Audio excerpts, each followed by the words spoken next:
Financially, my formula is this, and you're never going to hear this because there's all this stuff on social media now about borrow, borrow, borrow, borrow. First off, the Bible says, owe no man nothing. So I didn't get rich by creating debt. And I can just tell you that I don't care about what type of debt you have, but the one thing financially is you do not want to borrow money if you can minimize it against a depreciating asset.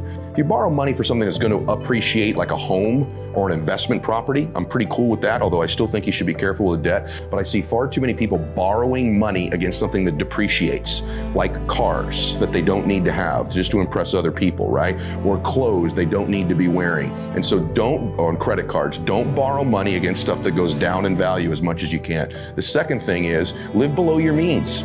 Any person listening that's going to get financially independent, you have to pay yourself first. So believe it or not, as crazy as it sounds, when I was broke, I still found a way to pay myself, save $25, save $50. Because if you can't save money when you're making a little bit of money, you are not going to save money when you make more money. You think you will, but you won't. You'll continue to spend it. And so there was literally a year when I started to make money. You want to get really wealthy? I made multiple six figures one year, and we lived in a $700 a month apartment. I just saved and saved and saved and saved because my confidence in business came from my ability to acquire and save money over time, which took me a while. But to me, peace of mind is saving and cash. Cash is king. Not enough people are obsessed with saving cash. And so live below your means. Don't borrow money against stuff that depreciates, and save money. And here's a biggie. Start reading about money. Start to familiarize yourself. Pick up some books on finance. Start to know what you're talking about. The thing that scares me the most is seeing people who don't save money. It blows my mind. I rarely do it anymore, but when we go to the mall on the weekend and I'm watching people walking out of there with 6, 7 bags, and I'm thinking, my God, like, you don't need all this stuff. Wouldn't that be cool to put that $200 a month away in savings someday for your children's college, someday for your retirement, someday to buy your dream house? You know, the best thing of living here, of living at the ocean, or having a jet, or other material things I have, is I own them all. There's no mortgage on this home.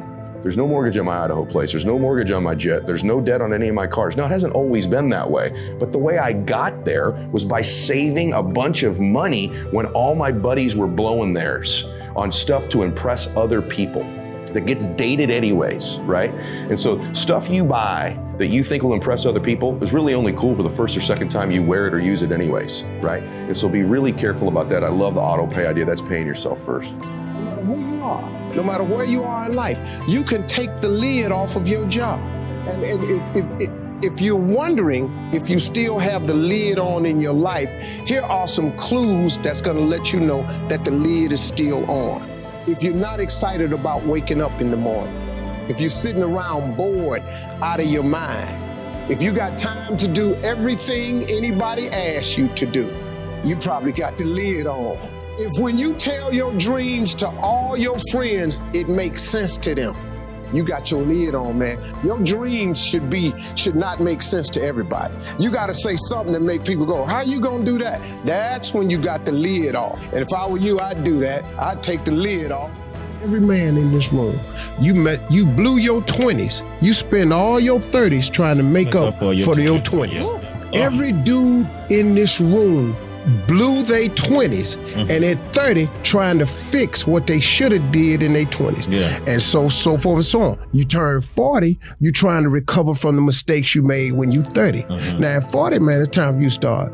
Really at 30, you need to start buckling it on down.